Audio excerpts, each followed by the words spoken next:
I thank the gentleman for yielding, and I appreciate your efforts today on putting together the special order, Mr. Speaker. Tomorrow, we're going to have tens of thousands of Americans here. They're coming here to support the rights of those who can't speak for themselves, the right of the unborn. And I know in my hometown of Bowling Green, at Bowling Green State University, I know that at least 40 college students will be coming down tomorrow to be out there on that mall. You know, it's great to see, you know, we had so many people here yesterday, but we also have young people coming out to talk about and support those who can't speak for themselves. As already been mentioned by other of the members today, of talking about their views on the Freedom of Choice Act and what that will do in this country. It'll be a travesty.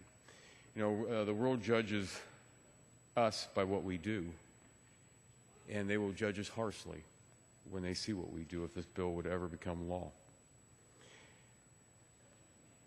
I've always been pro-life, and when I was in the Ohio legislature, I had the privilege of chairing the Senate Judiciary Committee and the House Criminal Justice Committee. And probably one of the toughest days that we ever had was when we had the partial birth abortion ban bill up.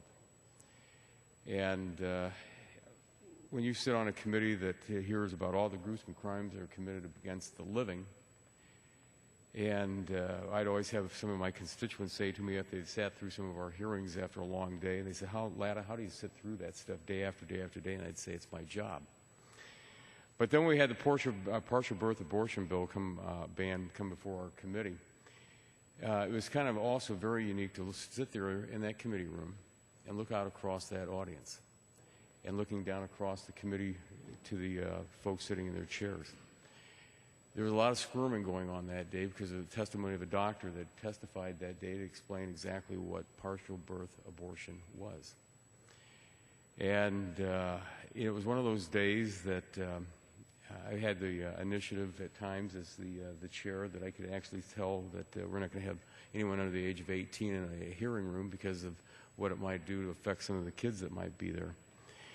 But when we heard the testimony that day, I could look down on both sides, left and right, and see from my members on that committee that they'd heard enough, and they wanted to vote. And it was a bill that we were able to bring to the floor quickly, and we got that bill passed in Ohio to ban that horrible, horrible procedure. It was already discussed a little bit earlier. But we do things in this country that when you see what we try to do to save the living, it's time that we do what we can to save those who cannot speak for themselves. According to the National Right to Life, since 1973, there have been 49,551,703 abortions performed in this country. In the state of Ohio, from the Department of Health, we have the records showing that 32,936 abortions were performed in Ohio alone in 1 year. And I'll close on this because, you know, we have to think about this. You know, when we have all these troubles and travesties that are coming before our country today, you know, we have to ask ourselves, of those 49,551,703 lives, who among those could have found the cure for cancer? Who among those could be out there that found that energy cure that we have to have for this country? And who in that number could have been the next president of the United States? So I'm very, very glad to be here to support those who cannot speak for themselves and stand before you and say that it's time for this country to remember those who cannot speak and defend themselves. I yield back. Thank you.